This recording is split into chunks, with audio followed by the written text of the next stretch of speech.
Di Indonesia ini kita sering banget ngakalin sistem, Jis. Nah, kalau di dunia daftar merek gitu ya, dunia bisnis kayak gitu buat daftar merek, ada nggak sih cara buat ngakalin daftar merek supaya tetap lolos gitu? Ini yang dipikirkan oleh orang-orang yang mau daftar merek. Ketika tahu mereknya ternyata udah ada yang pakai, namanya misalkan, atau logonya, nah dia nyari cara tuh gimana caranya biar lolos. Oh, ketika ada kendala gitu ya, pengen lolos, gimana caranya nih gitu kan? Ya, yang pertama nyari jasa. Oke, nyari jasa. Nyari jasa dengan harapan si jasa ini bisa meloloskan. Oke. Ya, padahal nggak bisa tuh. Tetap kalau misalkan udah ada yang pakai persis, jualan produknya sama, ya bakal ditolak juga. Oke. pakai jasa. Udah Jis, kalau misalkan dulu ya, ini mah dulu gitu. Kan kita udah pada tahu dulu itu kan ada calo tuh yang di misalkan kayak SIM kayak gitu ya. Ya. Itu mah pasti lolos katanya. Karena si calonya ini kerjasamalah dengan orang dalam pembuat SIM-nya gitu ya. Benar. Nah, kalau ini sekarang yang buka-buka jasa kayak buat daftar merek kayak gitu ya. Ini dia kerjasama nggak sih sama si orang dalam di DJKI? Nah, jadi si DJKI ini kan membuka daftar merek itu untuk umum. Satu untuk umum. Orang yang mau daftar merek silahkan daftar sendiri. Oke. Gitu kan. Awalnya tuh gitu. Cuman karena ribet nih, ribet terus susah, banyak yang harus dipelajari, maka direkrutlah orang-orang yang membuka jasa pendaftaran merek sama DJKI. Oke, DJKI-nya sendiri. DJKI-nya sendiri nih yang merekrut orang yang buka jasa merek secara resmi. Akhirnya orang-orang inilah yang disebut dengan konsultan DJKI. Ini mah berarti resmi nih ya? Resmi itu. Jadi bukan orang dalam yang kalau misalkan bikin SIM ya, biasanya kan polisi gitu ya. Kalau ini bukan, mereka tuh bukan petugas DJKI, bukan karyawan ke DJKI gitu. Oh bukan, kayak partner aja gitu ya? Iya partner aja, cuman berlisensi resmi gitu. Oke. Dan terbukti dari beberapa pengalaman yang datang ke kebun desain juga ya, orang-orang tuh udah daftar menggunakan jasa yang berlisensi ini, tetap ditolak. Tetap kena penolakan lah di DJKI. Berarti nih disclaimer berarti ya. Kalau yang dulu mah kayak gitu ya. Kalau contohnya kayak tadi kayak bikin SIM waktu dulu gitu ya. Ini perlu tahu dulu waktu dulu kayak gitu ya. Jangan-jangan sekarang masih ada. Ya nggak tahu kalau sekarang ya. Kalau dulu kayak gitu ya. Si calonya itu dia kerja sama dengan orang dalamnya. Ya. Ibaratnya ya orang dalamnya juga dapat kebagian deh kan. Ya. Dari si calonnya gitu kan. Ya. Makanya pasti berhasil. Ya. Kalau sekarang itu khususnya buat DJKI, ibaratnya DJKI-nya kayak oke, kita bikin partneran nih. Silahkan yang partnernya ini dilatih karena sistemnya udah baku. Sistemnya udah baku, ini dilatih sama DJKI. Silahkan nanti kalau ada customer yang mau daftar merek bisa lewat kamu, nanti kamu daftarin. Sesuai dengan aturan yang berlaku, gitu kan? Bukan ibaratnya yang kerjasamanya ini tolong lolosin dong, bukan gitu ya? Bukan. Jadi si partner ini atau konsultan berlisensi ini fungsinya untuk mengedukasi masyarakat nih. Dia kan udah di training dulu lah. Sehingga ketika ada orang nih memberikan mereknya, oh mas ini mereknya kemungkinan tolaknya besar misalkan. Edukasi seperti itu. Terus misalkan ada yang salah nih apanya gitu. Lebih ke situnya gitu. Ibaratnya kalau kayak daftar merek ini banyak banget aturannya lah ya. Banyak banget aturannya, A, B, C, D, E sampai Z misalnya kayak gitu ya. Dan biasanya kan masyarakat awam itu pusing tuh yang kayak gitu. Makanya DJKI bikin partneran sama konsultan-konsultan yang mau jadi partnershipnya. Nanti dikasih lisensi kayak gitu ya. Artinya mereka ini orang-orang yang paham dengan aturan-aturan tersebut tuh. Daftarnya bisa mandiri kayak gitu ya. Ibaratnya ya mereka daftar ya normal-normal juga. Normal juga sebenarnya. Normal juga kayak gitu ya. Lewat website yang sama gitu ya. Website yang sama, pengajuan yang sama gitu. Nah, orang-orang itu berharap dengan menggunakan jasa itu lolos. Nah, padahal nggak bisa. Ya karena yang salah itu kan mereknya ini nih. Okay. Bukan si konsultannya. Yang bermasalah itu berarti mereknya ya. Mereknya. Nah, seringkali mendapatkan kasus, Mas kalau pakai Mas bisa lolos gak? Wah ini bermasalah nih mereknya, kemungkinan gak lolos. Ya udah, saya cari konsultan lain yang bisa gitu. Jadi seolah-olah apa ya? Yang salah tuh kita gitu yang mendaftarkan gitu. Iya. Soalnya pemahaman yang kayak SIM tadi dibawa ke sini, benar. Ibaratnya, Mas kalau buka jasa ini artinya udah kenal sama orang dalam dong, udah pasti bisa lolos dong. Pemahamannya tuh kayak gitu kan masyarakat. Tapi khusus buat di daftar merek ini nggak kayak gitu ya? Nggak kayak gitu. Atau kayak melamar kerja lah, pakai orang dalam kan, wah udah pasti diterima nih. Gitu. Banyak juga yang berpikir seperti itu juga gitu. Dibawa ke DJKI. Nah itu ya kesalahan yang pertama itu. Oke. Menganggap jasa atau konsultan bisa meloloskan. Oke. Nah yang kedua itu biasanya orang-orang menambahkan huruf. Menambahkan huruf. Misalkan juragan. Udah ada nih juragan merek keripik singkong. Dia mau daftar lagi keripik singkong juga juragan kan sama tuh nggak boleh. Sama dia A-nya ditambahin jadi 5 misalkan, nambah huruf jadi juragan gitu. Ibaratnya nama juragan sudah terdaftar merek lain. Ya. Kita juga pengen juragan nih gitu ya. Ya. Terus ditambahin huruf aja gitu. Tambahin huruf, juragan jadi banyak. Ya. A-nya banyak. Dipikirnya akan lolos, padahal enggak. Karena si DJK itu salah satu aturannya adalah tidak boleh sama secara pengucapan. Bunyi secara bunyi gitu. Kalau tambah hurufnya kan ini sama aja bohong lah gitu. Iya. Secara bunyi sama gitu. Iya, berarti itu ngakal yang kedua nih ya. Iya. Gimana caranya? Gagal juga tuh. Tapi gagal juga nih. Aduh susah nih teman-teman buat ngakalinnya ini udah 2 poin nih ya. Pakai jasa juga belum tentu. Ya. Terus pakai nambahin huruf belum tentu juga. Mau itu hurufnya sama, mau itu misalkan juragan jadi joeragan. Itu kan cukup berbeda tuh. Tapi sama juga, gagal juga. Nah itu yang kedua. Yang ketiga adalah nambahin kata. Oke, nambahin kata. Yang tadinya misalkan juragan aja, ditambahin sama dia nih. Jadi misalkan juragan singkong. Nah, ya, sama-sama jualan keripik singkong. Yang satu mereknya juragan aja, yang satu lagi juragan singkong. Ditolak juga. Ditolak juga ya. Ditolak juga karena mirip. Ya.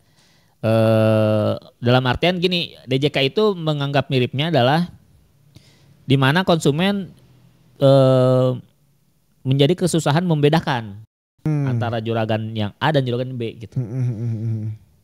Nah, DJKI tidak mau menerima brand yang menyesatkan konsumennya gitu. Nah, sehingga penambahan kata ini gak ngepek ini. Meskipun ada penambahannya lah ya, cuman plotnya itu yang juragannya ini udah sama dengan orang lain dan itu akan membingungkan konsumen.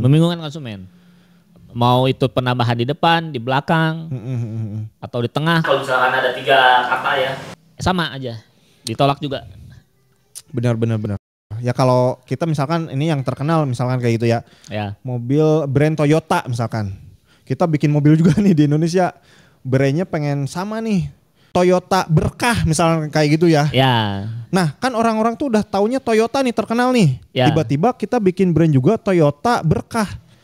Orang tuh nanti bingung ini teh Toyota yang mana yang asli ya? Yang Toyota aja atau yang Toyota Berkah? Atau Toyota yang ini bikin perusahaan baru Toyota Berkah gitu. Iya. Itu kan membingungkan. Makanya Toyota Berkah ini pasti ditolak gitu ya. Pasti ditolak.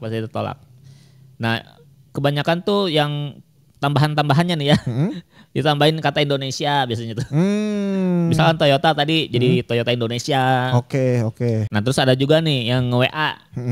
Dia punya website berita namanya Kompas Indonesia. Kan udah ada kompas.com. Terlalu menyesatkan.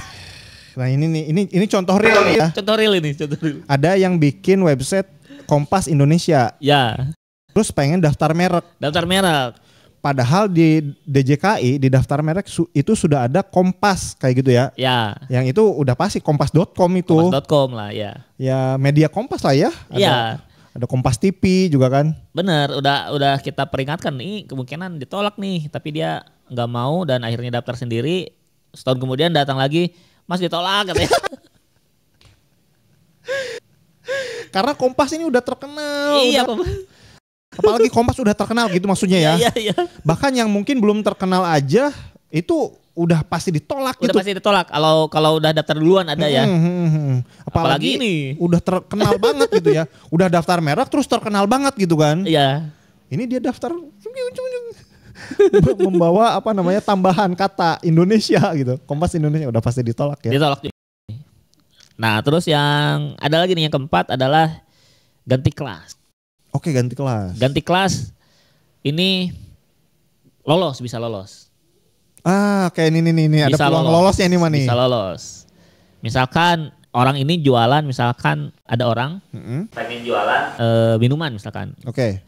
Namanya teh poci juga gitu. Oke. Nah, kalinya dia daftarnya bukan daftar kelas minuman teh. Oke. Bukan kelas minuman teh yang dia daftarkan.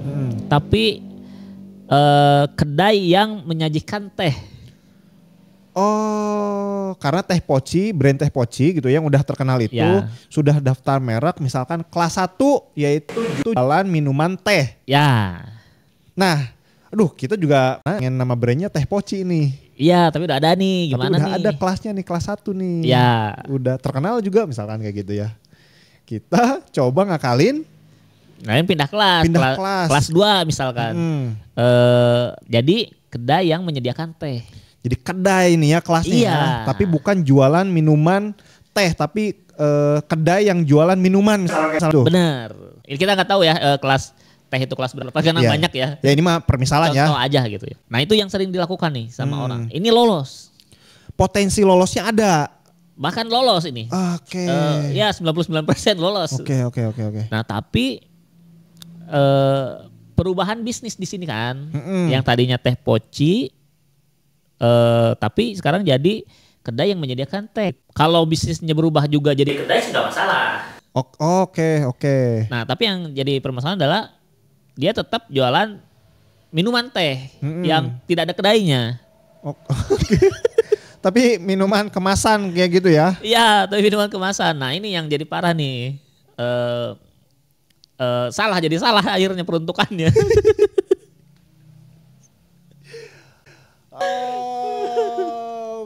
Jadi gimana nih? Secara apa namanya ya? Secara keuntungan kita jadi punya sertifikat merek nih. Ya. Secara keuntungan. Tapi fungsinya jadi gimana, Jis? Ini berfungsi nggak gitu, Jis? Tidak. Berfungsi. Karena satu ya, misalkan tersandung masalah nih bisnisnya nih. Oke. Dicek lah kan sama petugas atau polisi atau sama pengacara gitu. Pas dilihat, wah beda nih perizinannya kan gitu. Izinnya misalkan kedai, tapi tidak ada kedainya gitu. Ketika misalkan tersandung masalah, misalkan ada rebutan merek, perang merek misalkan. Atau misalkan ada yang klaim apa misalnya, atau ada audit misalkan. Gak kepake tuh sebenarnya. Ibaratnya ada pelaporan lah dari teh poci asli. Ya misalkan. Yang jualan teh misalkan kayak gitu ya. Yang jualan teh kemasan kayak gitu. Wah ini ada orang yang jualan teh poci juga nih sama nama brandnya. Ya. Ini kan saya udah daftar sesuai kayak gitu. Ya. Digugat lah. Ketika digugat mana sertifikatnya? Ini. Wah ini kok kedai. Tapi di lapangan kok bukan kedai gitu. Kamu sudah menyalahgunakan nih misalnya gitu kan gitu. Jadi ketahuan. Tetap ketahuan. jadi gini dong Jis. Akan salah ketika pas ketahuan. Iya, sebenarnya sih iya gitu. Oke. Nah, yang kedua itu kalau bisnisnya misalkan produk yang bisa dijual di marketplace lah. Contoh misalkan jam tangan.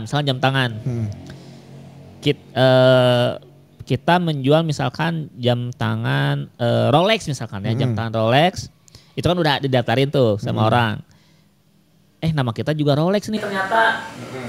Kita ngakalin deh, ganti kelas. Bukan kelas jam tangan, tapi kelas toko yang menjual jam tangan. Oke. Nah ketika daftar merek kan lolos tuh, karena beda kelas. Nah tapi ketika kita mau jadi Shopee Mall, itu akan ditolak. Nah ini yang salah satu fungsinya banget nih ya, punya sertifikat merek itu bisa daftar ke Shopee Mall, ke Tokopedia Mall kayak gitu ya. Ya. Nah ketika daftar nih misalkan karena udah punya sertifikat lolos, ya. Itu ditolak. Ketika daftar Shopee Mall, mendaftarkan sebagai brand jam tangan tidak bisa. Oh gitu? Tidak bisa. Karena si Shopee ternyata dia minta sertifikat sesuai dengan kelasnya. Lebih canggih lagi ternyata sekarang. Oh berarti Shopee ngerti nih ya? Ya Shopee ngerti sekarang. Kelas-kelasan berapa ya gitu. Sehingga ketika kita mau menjadi Shopee Mall jam tangan, dia akan minta kelas jam tangan.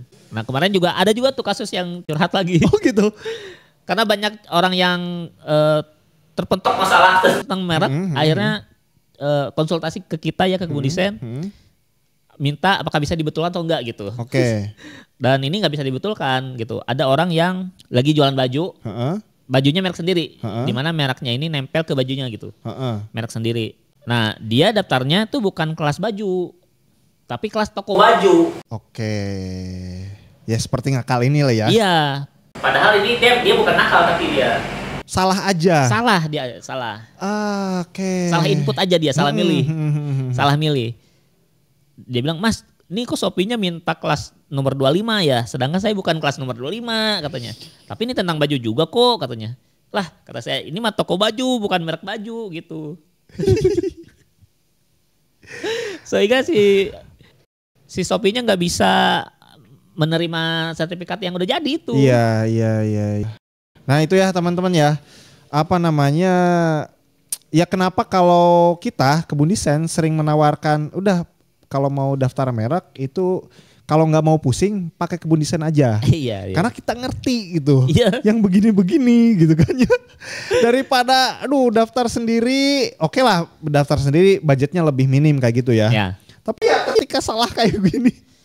Kayak orang yang tadi tuh yang baju tadi. Akhirnya daftar merek lagi. Daftar merek. Dan 1 tahun lagi. 1 tahun lagi itu jadinya aduh. Nah banyak juga yang bingung nih. Antara kelas produk sama kelas toko. Nah sebenarnya cara ngebedainnya gampang. Kalau teman-teman jualan produk, itu produknya harus bisa dititip jualkan ke toko lain. Oke. Nah itu masuk kelas produk. Contoh misalkan teman-teman bikin minuman. Ini minuman bisa dititip jual nggak nih ke toko-toko lain. Misalkan masuk Indomaret atau masuk toko Madura atau toko Kuningan gitu ya. Dijual seperti teh kotak, seperti Milku mungkin ya. Bisa nggak dititip jualkan? Oh bisa, berarti masuk kelas produk. Kalau ternyata ini tidak bisa dititip jual nih karena kemasannya juga tidak ditutup misalkan tumpah atau misal langsung nyeduh. Nah itu bukan masuk kelas produk, tapi ke kelas jasa menyeduhkan minuman misalkan. Jadi kayak gitu cara ngebedainnya. Nah itu cara membedakannya kayak gitu ya? Ya. Antara kelas produk dengan kelas toko kayak kelas gitu toko. Ya. Nah kalau kelas produk itu produk kitanya bisa dititipin ke berbagai toko. Ya. Kalau kelas toko kita bisa dapat titipan berbagai macam produk. Gitu. Benar. Ya kalau toko kan ada misalkan Indomaret, Indomaret juga daftar merek tuh Indomaret, terus misalkan ada Transmart masih ada nggak tuh Transmart, terus ya supermarket lah, Matahari tuh di dalam Matahari kan ada merek-merek baju yang lain tuh, kayak gitu. Jadi itu adalah toko, di mana toko itu kita sebagai tempatnya, jasa tempatnya, produknya itu macam-macam gitu. Oke. Nah itu ya teman-teman ya. Oke itu dia teman-teman 4 poin yang kalau ngakal itu ya itu bisa gagal ya. Iya. Meskipun poin yang keempat tadi bisa berhasil. Bisa berhasil tapi inilah kurang etis lah karena tidak begitu pengaruh ya. Terus penyalahgunaan itulah. Ibaratnya meskipun berhasil tapi tidak berfungsi baik lah ya. Ya benar, tidak berfungsi dengan baik. Nah itu ya. Jadi 4 cara orang ngakalin pendaftaran merek yang ternyata banyak mitosnya juga yang bikin mereknya gagal. Nah oke, paling itu aja yang bisa kita share kali ini ya. Buat teman-teman yang mau daftar merek ya, usahakan jangan ngakalin lah. Kalau misalkan setelah dicek namanya ada ya lebih baik ganti nama, ganti logo gitu ya. Sesuai dengan bisnis teman-teman masing-masing gitu. Dan buat teman-teman yang misalkan butuh bantuan, takut salah, takut apa, atau sibuk untuk ngurusin daftar merek, teman-teman bisa juga pakai jasa Kebun Desain. Silahkan langsung hubungi nomor yang ada di bawah. Gak cuma daftar merek ya, kita juga bisa juga melayani desain logonya, desain kemasannya buat teman-teman yang butuh desain kemasan, karena kita juga adalah studio desain grafis yang mengurusi desain-desain untuk keperluan bisnis teman-teman. Oke, sampai sini aja video kali ini. Sampai jumpa di video berikutnya.